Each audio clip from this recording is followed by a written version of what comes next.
Arkadaşlar tekrardan kanalımıza hoş geldiniz. Bugün sizlerle harika bir seti Lego'nun 1 Haziran 2026'da satışa sunduğu ve aynı tarih itibariyle Lego Store'lardan satın alabildiğimiz 42231 numaralı Fast and Furious Dodge Charger modelini inceleyeceğiz arkadaşlar. Bu set günümüz itibariyle şu anda Lego Store'da 8500 TL'ye satışa sunulmuş vaziyette. İsterseniz Instagram kanalımızı takip ederek bu sete ait indirim olduğunda da sizlerle paylaşıyoruz arkadaşlar. Oradan takip edip indirimleri yakalayabilirsiniz. Şimdi isterseniz çok zaman kaybetmeden setimizin kutusuna birlikte göz atalım. Setin kutusunun ön yüzünde harika bir görsel bizlerle paylaşmış Lego arkadaşlar. Fast and Furious filmindeki Dodge Charger modelinin harika modelini bizlerle paylaşmışlar. 1516 parçadan oluşuyor bu set arkadaşlar. Gerçekten bence yapımı çok keyifli olacağını düşünüyorum. Çünkü harika bir set. Kutunun yan tarafına baktığımızda ise arkadaşlar aracın yandan görüntüsüne ait bir görsel bizlerle paylaşılmış. Ve yine her sette olduğu gibi aracın tekerleğinin birebir ölçekli bir görüntüsü de bizlerle kutunun yanında paylaşılmış arkadaşlar. Kutunun arka kısmına geçtiğimizde ise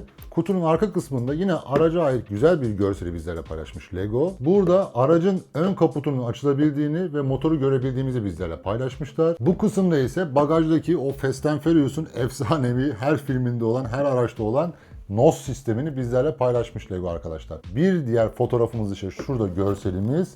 Aracın filmdeki görseline ait bir fotoğrafı da bizlerle paylaşmışlar kutunun yan tarafında. Evet arkadaşlar, kutumuz da gerçekten premium bir kutu. Arzu ederseniz çok zaman kaybetmeden öncelikle sizlerle birlikte setimizin kutu açılışını yapalım. Kutu açılışından sonra ise hızlandırılmış şekilde izleyeceğiniz yapım aşamaları kısmına geçeceğiz. Bu videoda bir yenilik yapacağım arkadaşlar. Her poşet tamamlandığında, yani her etap tamamlandığında sizlerle o etabı değerlendiriyor olacağız. Aşağıda zaten videonun bölümler kısmında bunları görebilirsiniz arkadaşlar. En sonda da setimizin tamamlanmış haliyle birlikte sizlerle setimizi inceliyor olacağız arkadaşlar. Şimdi sizlere öncelikle kutu açılışıyla sonra hızlandırılmış şekilde izleyeceğiniz yapım aşamalarıyla baş başa bırakıyorum. Videonun sonunda görüşmek üzere, hoşça kalın. Evet arkadaşlar, şimdi setimizin kutusunu hep birlikte açalım. Bakalım, uzun zamandır teknik seti yapmıyorduk. Lego bu 42231 numaralı Dodge Charger modelini bakalım bizlere kaç farklı poşet içerisinde sunmuş ve kutu içeriğinde neler var. Şimdi isterseniz hep birlikte göz atalım arkadaşlar.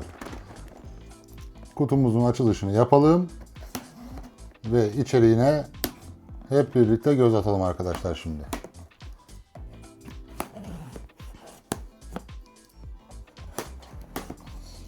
Evet. Harika bir set. Gerçekten beklediğim bir setti ve sonunda çıktı. Şimdi kutumuzu yavaşça açıyoruz arkadaşlar. Evet, şöyle yan tarafa alayım. Bakalım poşet sayımıza. 8 numara geldi. 6, 7, 1 numara, 4 numara, 2 numara, evet 11 numara. Şu anda en fazla 11 numara, bakalım. Evet, 12 geldi arkadaşlar. 5 numara, 10 numara, 3 numara ve 9 numara. Evet, 12 poşet içerisinde sunmuş arkadaşlar seti bize Lego. 12 tane poşet çıktı kutu içeriğinde. Şimdi isterseniz devam edelim. Şöyle alayım şunları yan tarafa. 12 farklı poşetimiz var. Şimdi bir tane sticker setimiz çıktı. Evet, sticker seti gerçekten benim en heyecanlandığım yer. Ben de bakmadım. Şimdi hep birlikte kaç tane stickerımız var görelim. Evet, çok değil. 19 tane stickerımız var arkadaşlar. Şöyle yakından da göstereyim size. 19 tane stickerımız var. Bence makul. Yani böyle bir set için ideal bir sayı bence.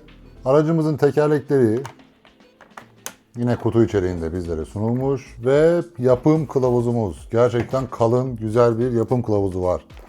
Şöyle onu da göstereyim size arkadaşlar. Yapım kılavuzumuzun başında Build Together uygulamasıyla, Lego Builder uygulamasıyla da yapabiliyorsunuz bunu, onu göstermişler. Harika bir görsele yer vermişler. Evet, aracın fonksiyonlarından bahsetmişler bize. Ön kaputu açılabiliyor. Motorun bir görselini paylaşmışlar. Süspansiyon da var sanırım, veya şu neymiş bakarız zaten seti yapınca. Burada NOS sistemi aracın yine bize gösterilmiş. Ve yapım aşamasına başlamış arkadaşlar.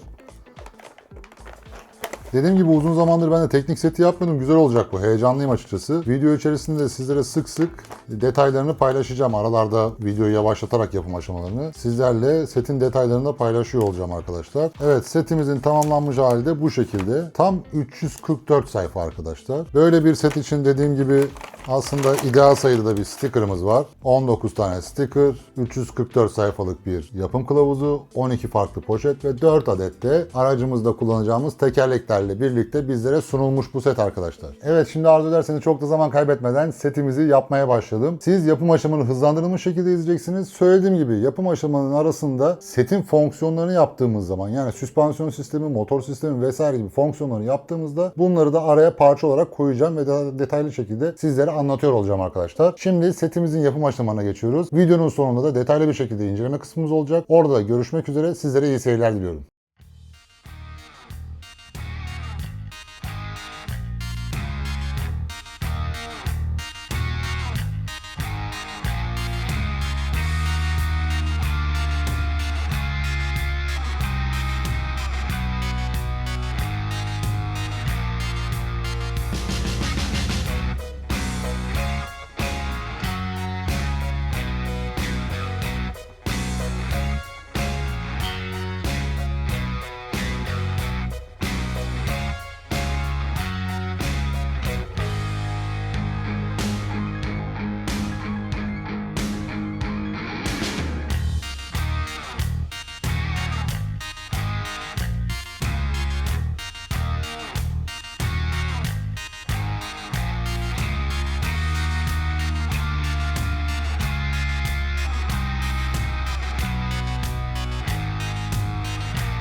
Evet arkadaşlar, birinci poşeti tamamladığımızda aracımızın ön kısmını yapmaya başladık. Şöyle göstereyim. Aracımızın tekerlekleri bu kısımlara bağlanacak. Ön tekerlekleri bu kısımlara bağlanacak ve tekerleklerin mekanizmasının yanı sıra aynı zamanda direksiyon sistemini de yapmaya başladık. Şöyle göstereyim sizlere. Bu parça, buradaki milimiz gidip direksiyona kadar bağlanacak ve buradaki mekanizma sayesinde, dişli mekanizma sayesinde tekerleklere yön verebiliyoruz buradan. Şöyle tekrar göstermiş olayım sizlere. Dediğim gibi aracın ön kısmını yapmaya başladık. İkinci poşetten sonra tekrar size yaptığımız kısımları göstereceğim ve hareketli parçaları da tanıtıyor ve fonksiyonlarını gösteriyor olacağım arkadaşlar. Şimdi ikinci poşette yapımıza devam ediyoruz. İyi seyirler.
Evet arkadaşlar, şimdi ikinci poşeti bitirdik. İkinci poşeti bitirdikten sonra birinci pakette yaptığımız şasenin üzerine, ön şasenin üzerine aracın motorunu yaptık. Motorun inşasını da tamamladık. Nasıl bir motorumuz var? V8 bir motor var. Şurada görüyorsunuz 4 piston burada, 4 piston da burada. V8 bir motorumuz var. Hareketli zaten. Büyük ihtimalle arka tekerleklerden hareket alacaktır. Şurada dişli mekanizması böyle arkaya doğru devam edecek bu. Bu motorda diğer teknik setlerinden farklı olarak zincir mekanizması da kullanılmış. Biliyorsunuz bu gerçek orijinal araçta Dodge Charger'da bir zincirimiz vardı motorda. Bunu da gerçeğe yakın olacak şekilde Lego bizlere bu araçta da sunmuş. Bu modelde de sunmuş. Burada görebiliyorsunuz. Dediğim gibi motorumuz hareketli. Şöyle pistonların hareketini net bir şekilde göstereyim sizlere. Hareketli pistonlara sahip. Aynı şekilde motoru çevirdiğimizde öndeki zincir de dönüyor. Bu kısmı tamamlamış olduk arkadaşlar. Buradan arka tekerleklere doğru devam edecek bu. Şurada görüyorsunuz. Buraya kadar getirdik bu mekanizmayı şimdi. Buradan arka tekerleklere doğru büyük ihtimalle devam edeceğiz ve arka tekerleklere bağlanacak buradan. Yine motorumuzu şaseye bağlarken şu yandaki bağlantılarımızı yaptık. Alt şaseye bağladık arabamızın motorunu. İkinci paketin sonunda da durumumuz bu şekilde arkadaşlar. Şimdi 3. paketle yapımımıza devam ediyoruz. Yine 3. paketin sonunda ben sizlere detaylı bir şekilde o zaman da tamamlanmış olan fonksiyonları gösteriyor olacağım arkadaşlar. Sizlere iyi seyirler diliyorum. Tekrar görüşmek üzere.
Evet arkadaşlar 3. poşeti tamamladık. 3. poşet tamamlandıktan sonra aracımızın kokpitini yapmaya başladık. Yani kabini yapmaya başladık. Direksiyon ve vites kolumuz geldi. Ancak bunlar tamamen fonksiyonel değil arkadaşlar. Şöyle göstereyim size. Tamamen boştalar yani. Direksiyondan da aracın ön tekerleklerini kontrol edemiyoruz. Bunların yarısına motorla kabin arasındaki ön konsolun da yapımına başladık. Aynı zamanda ön tekerlekleri kontrol ettiğimiz şaftı da buraya kadar uzattık arkadaşlar. Şöyle göstereyim size onun hareketini de. Buradan ön tekerlekleri kontrol edebiliyoruz. Bakalım bu aracın üzerinden mi kontrol sağlayacak bize yoksa başka bir noktadan mı? Onu ilerleyen poşetlerde görüyor olacağız. Bunun yanı sıra ayrıca aracın ön süspansiyonlarının da yapımını tamamladık arkadaşlar. Şöyle göstereyim size onu da yakından da. Aracımızın sol ve sağ ön süspansiyonlarında yapımını tamamladık. Buna ilaveten de son olarak aracımızın ana şaftı yani motora bağlı olan şaftı da buraya kadar uzattık arkadaşlar. Onu aracın altından göstereyim size. Ana şaft da buraya kadar geldi. Şimdi ben 4. poşette yapım aşamana devam edeceğim arkadaşlar. 4. poşetin sonunda da sizlerle setimizin son halini paylaşıyor olacağım. Sizler de bunu hızlandırılmış şekilde izleyebilirsiniz 4. poşetin yapım aşamasını. Sizlere iyi seyirler diliyorum.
Evet arkadaşlar, şimdi dördüncü poşeti tamamladık. Dördüncü poşet tamamlandıktan sonra artık mekanizmalarımız, yani hareketli aksamlarımızın birçoğu tamamlanmış oldu bence. Öncelikle ön tekerlekleri kontrol ettiğimiz mekanizmayı bitirdik. Şöyle göstereyim size. Şuradaki nut üzerinden ön tekerlekleri kontrol edebiliyoruz. Biliyorsunuz direksiyona bağlanmamıştı tekerlekler. Yani bir direksiyondan kontrolü yok ön tekerleklerin. Buradan, buradaki kısımdan tekerlekleri kontrol edebildiğimizi görüyoruz bu sette.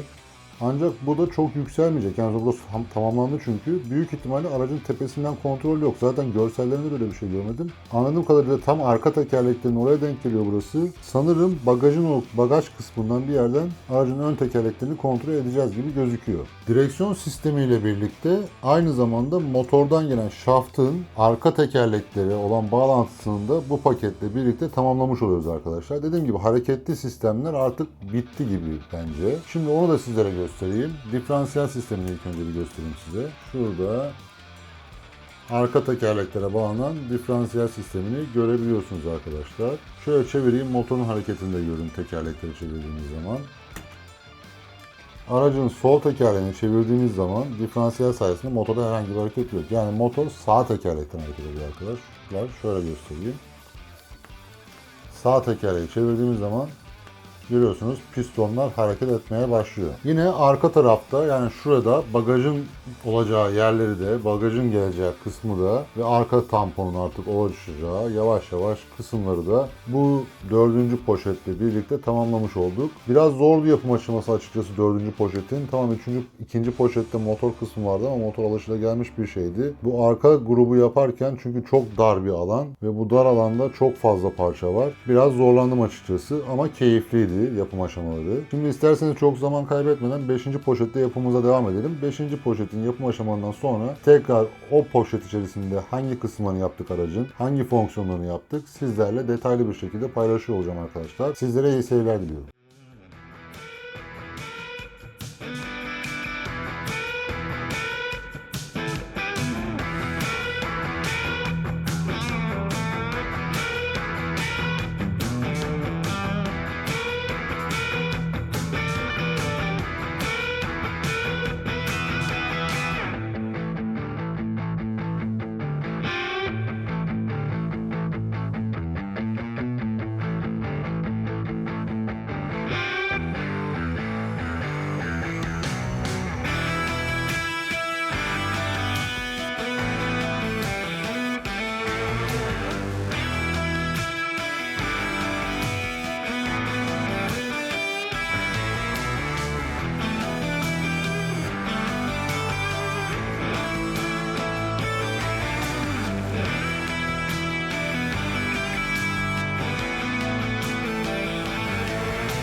Evet arkadaşlar, şimdi 5. paketi tamamladık. 5. poşeti tamamladıktan sonra yaptığımız kısımları sizlere göstermek istiyorum. 5. poşet tamamlandığında öncelikle aracın arka süspansiyonları da yaptık arkadaşlar. Şöyle göstereyim size.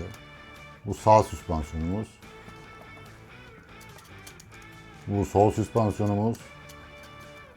Şöyle ikisini birden de şu şekilde göstermiş olayım size. Arka süspansiyonlarını bitirdik aracın, dediğim gibi.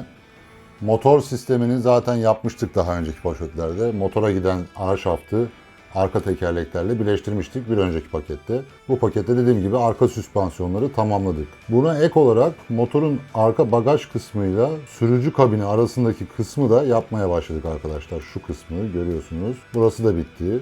Yine sağ ve sol marşpiyerleri yapmaya başladık. Şu kısımları. Sağ ve sol marşpiyerler de yine 5. poşette yapılan kısımlar arasında arkadaşlar. Bunlara ek olarak da şoför koltuğunu da tamamladık. Onu da şöyle size yakınlaştırıp göstereyim. Evet, şoför koltuğumuzu da burada 5. poşette tamamlamış olduk arkadaşlar. Şimdi biz yapım aşamalarına 6. pakette devam ediyoruz. 6. poşetin sonunda tekrardan sizlerle birlikte olacağız ve 6. poşetteki yaptığımız bölümleri, kısımları, sistemin fonksiyonlarını da sizlerle paylaşıyor olacağım arkadaşlar. İyi seyirler, görüşmek üzere.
Evet arkadaşlar, şimdi 6. paketi tamamladık. 6. poşet tamamlandığında artık teknik bir şey yapmıyoruz. Yani şöyle aracın fonksiyonlarıyla alakalı bir şey yapmıyoruz. Bu poşette sadece aracın şöyle göstereyim, şu üst bagajın üst kısmını ve kabinin tavan kısmını yaptık. Sonrasında da ön panelle tavanı birbirlerine şu parçalar vasıtasıyla birleştirdik. Şöyle önden de görüntüsünü göstereyim sizlere.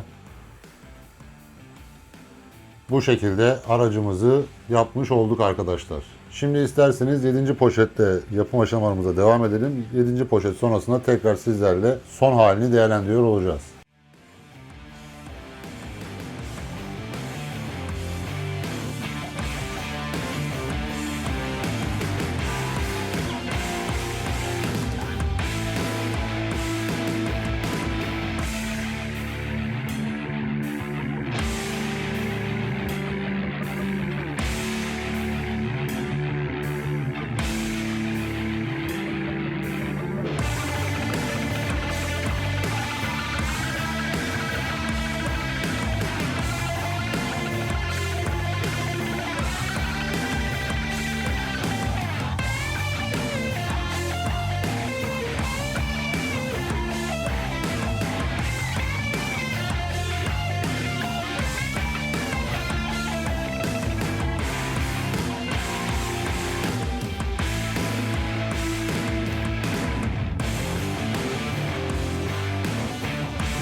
Evet arkadaşlar, şimdi 7. poşeti tamamladık. 7. poşet tamamlandıktan sonraki aracın şöyle görüntüsünü sizlere bir göstereyim. Aracımız artık yavaş yavaş şekillenmeye başladı. Bu poşette yaptığımız kısımlar aracın şöyle göstereyim sizlere. Arka çamurlukları ve arka tamponun oturacağı kısmında alt kısmını yapmaya artık başladık arkadaşlar. Şurada şöyle görebilirsiniz. Tamponları ve bagajın alt kısmını, yani arka tamponlarında başlangıcını yapmaya başladık bu poşet itibariyle. Yani şöyle aracın sağ tarafında sizlere göstereyim. Daha ağırlıklı olarak aracımızın arka kısmının inşasını yaptık bu poşette arkadaşlar. Şimdi biz yapım aşamasına 8. poşette devam edeceğiz. 8. poşetin sonunda da sizlerle tekrar aracın görselini paylaşıyor olacağım arkadaşlar. Şimdi sizleri 8. poşette baş başa bırakıyorum ve iyi seyirler diliyorum. Görüşmek üzere.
Evet arkadaşlar, şimdi 8. poşeti tamamladık. 8. poşetten sonra da aracın görüntüsünü şöyle bir göstereyim sizlere.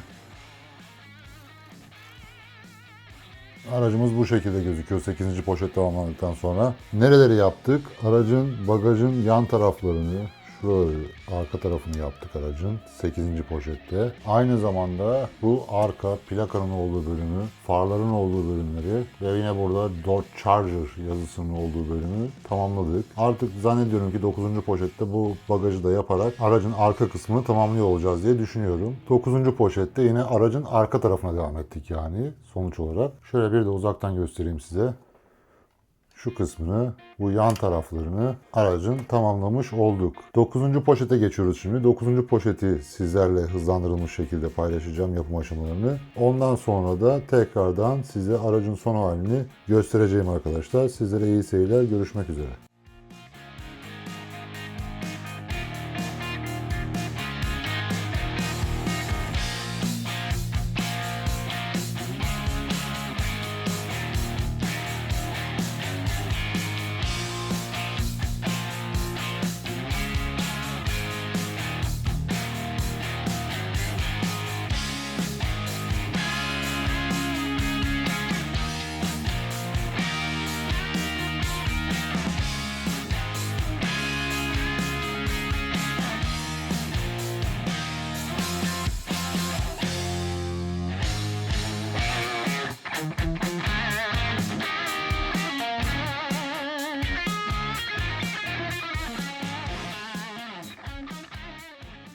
Evet arkadaşlar, şimdi 9. poşeti tamamladık. 9. poşeti tamamladıktan sonra da aracın görseli bu şekilde. Şöyle göstereyim sizlere. 9. poşete kadar biliyorsunuz 7, 6, 7 ve 8'de şu aracın arka tarafını yapmıştık. Bu tampon kısmını, far kısmını vesaireyi yapmıştık.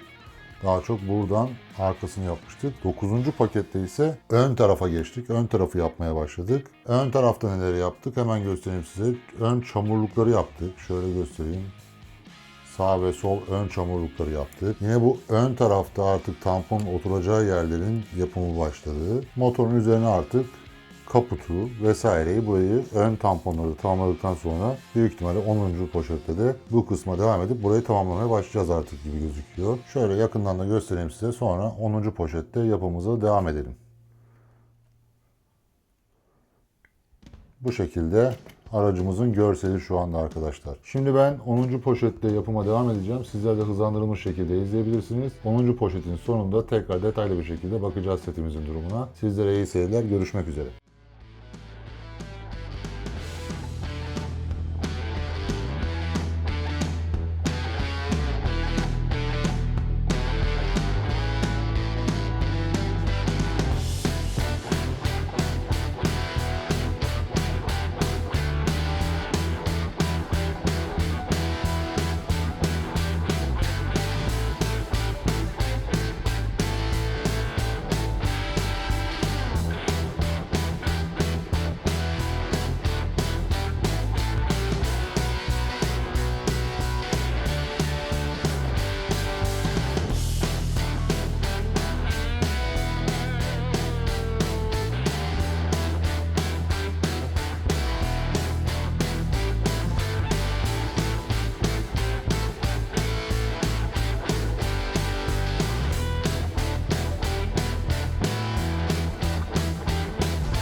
Evet arkadaşlar, şimdi 10. poşeti tamamladık. 10. poşeti tamamladıktan sonra şöyle göstereyim size. Artık aracımız neredeyse tamamıyla şekil almaya başladı. Kapıları kaldı, tekerlekleri kaldı, şu ön tampon kaldı ve birazcık şu motorun şurada bir karbüratör sistemi yapılacak. Ufak tefek şeyleri kaldı artık aracın. Zaten 2 paketimiz kaldı. Şimdi 10. poşette neler yaptık onu göstereyim size. Arka tarafı bitirdik artık. Bagaj kapağını da koyduk yerine. Ve bagajın içindeki harika 2 tane NOS tüpünü de oraya yerleştirdik. Şöyle gösteriyorum size. Aynı zamanda aracın buraya bir tane yangın tüpümüzü yaptık. Ve tabii ki de en büyük kısmı da aracın ön tarafını kaputu yaptık arkadaşlar. Şöyle göstereyim. Yani kaputun yan taraflarında üst çamurlukların üst kısımları tamamlandı. Ön camın ön kısmındaki kısımları tamamladık. Dediğim gibi aracımız büyük oranda artık şekil almaya başladı. Görsellerinde gördüğüm kadarıyla şurada bir karbüratörümüz olacak. Zaten burası kapanmayacak, açık kalacak gibi gözüküyordu. Burada bir karbüratör olacak. Zaten çamurlukları bir önceki pakette yapmıştık. Çamurlukların üst kısımlarını tamamladıktan sonra aracımızın görseli bu şekilde. Şöyle bir göstereyim size aracı da. Sonra 11. poşetle yapımımıza devam edelim. Evet. Şimdi 11. poşetle yapım aşamamıza devam ediyoruz. Sizlere yine 11. poşet tamamladıktan sonra tekrardan birlikte olacağım ve o anki aracın halini, durumunu da neleri yapmışız, neleri yapmamışız sizlerle paylaşıyor olacağım arkadaşlar. Şimdi sizlere iyi seyirler. Tekrar görüşmek üzere.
Evet arkadaşlar, şimdi 11. poşetimize tamamladık. 11. poşetten sonra aracımızın görüntüsü bu şekilde oldu. Şimdi 11. poşette aracın farklı yerlerinde hiçbir şey yapmadık. Sadece ön tamponu, şurayı, şu kısmı ayrı bir şekilde yapıp getirip buraya montajını tamamladık arkadaşlar. Yani sadece ön far sisteminin olduğu şu ön tamponu 11. pakette yapmış olduk. Ama gerçekten de çok şık. Şöyle yakından da göstereyim size. Bence gerçekten farlar, alttaki sis lambaları, şu ızgaralar sticker olarak zaten. Şurada gördüğünüz ızgaralar ve şarj yazısı da yine gözünüze çarpmıştır orada. Sadece ön tamponu yaparak 11. poşette bitirdik. Aracımızda yapılmayan ne kaldı arkadaşlar? Sadece kapılarımız kaldı. Sağ ve sol kapımız, tekerleklerimiz ve şu motorun şu kısmını da yapmadık. Burada bir karbüratör sistemi olacak biliyorsunuz. Onun haricinde bence aracımız tamamlandı. Şöyle bagaj, ön motor kaputunu da açayım. İçten de göstereyim size o kısmını. Şöyle tekrardan farların olduğu kısmını göstermiş olayım. Gerçekten güzel bir set oluyor. Tamamlandığında bence harika olacak. Süspansiyon sistemi de çok güzel, başarılı bir şekilde çalışıyor gibi gözüküyor. Tabii tekerlekleri taktığımız zaman daha güzel göreceğiz. Şimdi 12. pakette yapım aşamamıza devam ediyoruz. 12. paketin sonunda zaten seti detaylı bir şekilde inceleyeceğiz arkadaşlar. Sizleri 12. poşetin yapımıyla baş başa bırakıyorum. Detaylı inceleme kısmında görüşmek üzere. Hoşça kalın.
Evet arkadaşlar, umarım yapım aşama kısmını beğenmişsinizdir. Dediğim gibi yapım aşamaları kısmında sizlerle her poşet tamamlandıktan sonra tek tek o andaki aracın mekanizmasını, teknik özelliklerini ve o ana kadar yaptığımız bölümleri inceledik. Şimdi de bu harika seti sizlerle inceleyeceğim arkadaşlar. Gerçekten benim bence koleksiyonumdaki en nadide parçalardan bir tanesi oldu. İlk başta bunu söyleyeyim sizlere. Teknik setleri zaten fonksiyon açısından harika setler oluyor. Ancak bu sette Lego gerçekten çığır açmış. Çünkü gerçekten harika fonksiyonları var setimizin. Öncelikle görselinden başlayacağım arkadaşlar. Şöyle yakından sizlere bir göstereyim setimizi. Yandan görüntümüz bu şekilde. Önden görüntümüz bu şekilde. Arkadan görüntümüz bu şekilde. Setimizin üstten görüntüsü bu şekilde. Alttan görüntüsü de bu şekilde arkadaşlar. Şimdi setimizin görsellerine baktık böyle üstünkörü. Şimdi size bu setin fonksiyonlarından bahsetmek istiyorum. En önemli şey bu setin fonksiyonları arkadaşlar. Gerçekten birebir benzer yapmak için Lego elinden geleni yapmış görsel olarak. Teknik özellik olarak da birçok şey katmış bu sette arkadaşlar ve çok hoşuma gitti. Şimdi sizlerle başlayalım isterseniz. Öncelikle en önemli özelliklerinden bir tanesi tabii ki de hareketli pistonlar ve bu zincir mekanizmasıyla tahriklenen süper şarj sistemi. Şöyle pistonları size göstereyim arkadaşlar. Hareketli pistonumuz var ve bu pistonlardan hareket eden de bir zincir mekanizmamız var. Harika olmuş gerçekten. Lego bunu çok güzel başarmış ve gerçek araçta da biliyorsunuz bu süper şarj sistemi birazcık kaputun üstünde gözüküyordu. Ona da benzer yapmışlar. Bence çok güzel olmuş. Bu birinci özelliğimizdi. İkinci özelliğimiz bu arkada gördüğünüz kontrol noktasından aracın tekerleklerini hareket ettirebiliyoruz arkadaşlar. Şöyle onu da göstereyim sizlere. Aracımızın tekerleklerini bu arkadaki kontrol çubuğundan hareket ettirebiliyoruz. Tek dezavantajımız ne? Tek kötü gördüğüm şey ne bu sette? Direksiyonu da belki hareketli halde yapabilirlerdi. Ancak şunu diyeceksiniz, buradan tabii direksiyona ulaşmak zor. Yani bunu kullanım dışı olacaktı zaten. Ancak hareketli bir direksiyon da olabilirdi. Sadece tekerlekleri bu arkadaki kontrol mekanizmasından yönetebiliyoruz. Aracımızın ön kaputu, yan kapıları ve arka bagajı açılabiliyor arkadaşlar. Şu şekilde göstereyim onu sizlere. Kaputumuz, kapılarımız ve bagajımız açılabiliyor. Bunun dışında şunları kapatalım. Tabii ki bu set bir Fast and Furious seti. Dodge Charger modeli ancak bir Fast and Furious Dodge Charger modeli. Yani ne olması gerekiyor? Tabii ki de NOS tüpleri. Harika süratle gitmemizi sağlayan NOS tüplerinde Lego bu sette bizlere bagajda sunmuş arkadaşlar. Şöyle göstereyim sizlere. NOS tüplerimiz de bu şekilde. NOS tüplerin haricinde tabii NOS kullanıyorsak yangın çıkma ihtimalimiz de var. Yangın tüpümüz de hemen şurada şoför koltuğunun yan tarafında, yolcu koltuğunun orada bir adet de yangın tüpü bizlere sunmuşlar arkadaşlar. Araç gerçekten güzel. Bunların dışında bitmiyor. Gerçekten birçok teknik özelliği olan bir set. Bunların dışında da şu süspansiyon sistemini görmenizi istiyorum. Ön süspansiyonlarımız, arka süspansiyonlarımız. Şöyle görüyorsunuz. Gerçekten harika bir süspansiyon sistemi yapmış Lego bu sette. Mükemmel bir süspansiyon sistemimiz var arkadaşlar. Süper çalışıyor. Benim çok hoşuma gitti. Aracımızın teknik özellikleri bu kadar arkadaşlar. Bunların yanı sıra aracın görsellerini de bence harika yapmış Lego. Şöyle ön tarafta görüyorsunuz. Gerçekten başarılı bir far sistemi yapmışlar. Ön tampon yapmışlar. Bence gayet başarılı olmuş ve harika gözüküyor. Aynı şekilde aracın arka kısmını da şöyle göstereyim sizlere. Gerçekten başarılı. Görsel olarak da, teknik özellikler olarak da başarılı bir set olarak ben bunu dediğim gibi koleksiyonumun baş köşesine koyacağım arkadaşlar. Büyük ihtimalle şuradaki Jeep'i çıkartıp onun yerine bunu almayı düşünüyorum. Şimdi önümde bir tane Mitsubishi seti var yine Fast and Furious'un. Onu da yapacağım. Onu da zaten yaptığım zaman sizlerle paylaşıyor olacağım arkadaşlar. Evet, bu set bizlere zaten kutu açılışında da söylemiştim sizlere 19 tane sticker içeren bir sticker setiyle geliyor ayrıca arkadaşlar. Onu da şöyle göstermiş olayım sizlere. 19 tane sticker bence bu boyuttaki bir teknik seti için çok fazla değil. Yani ortalama diyebileceğimiz bir sticker sayısına sahip ve çok zor da stickerlar değil bunlar arkadaşlar. Yapım kılavuzunu da göstereyim sizlere isterseniz. Setimizin yapım kılavuzu da bu şekilde. Ön yüzü bu şekilde. Arka yüzü de böyle harika bir aracın arkadan görselini bizlerle paylaşmış Lego. Yine şöyle içine baktığımızda güzel bir görsel var yine filmdeki araca ait. çevirdiğimizde yine şöyle setimizin teknik detaylarını da gösteren görseller bizlerle paylaşmışlar. Sonrasında da yapım aşamasına geçiyor. Setin yapım aşamasından bahsedeyim birazcık da sizlere. Zaten izlediniz ve birebir de her paket sonrasında sizlere paylaştım nasıl neler yaptığımızı. Ancak bu setin yapım aşaması bence teknik setlerine göre gayet başarılı. Yani çok sizi sıkmıyor. Zaten teknik setlerinde çok kendini tekrarlayan şeyler yok. İşte kapılar haricinde, tamponlar haricinde, aracın simetrik sağ ve solunda olan şeyler haricinde birbirini tekrarlayan şeyler çok olmuyor arkadaşlar. Ve motor ve süper şarj sistemini de yaptıktan sonra ortaya çıkan görsel gerçekten sizleri tatmin ediyor. Bu set hakkındaki genel düşüncelerime gelirsek arkadaşlar, dediğim gibi hem görsel olarak hem teknik özellik olarak bizlere harika bir set sunuyor. Yani ne demek oluyor bu? Fast and Furious hayranıysanız bu set tam size göre. Eğer Lego hayranıysanız yine bu set tam size göre. Yani günün sonunda Fast and Furious ve Lego hayranlarının bence kaçırmaması gereken bir set arkadaşlar. Benim bu set hakkında söyleyeceklerim bu kadar. Umarım videomuzu beğenmişsinizdir. Beğendiyseniz beğen butonuna basarsanız bizleri gerçekten çok memnun edersiniz. Kanalımıza abone olursanız ayrıca memnun oluruz. Bir sonraki videoda görüşmek üzere. Hoşça kalın arkadaşlar.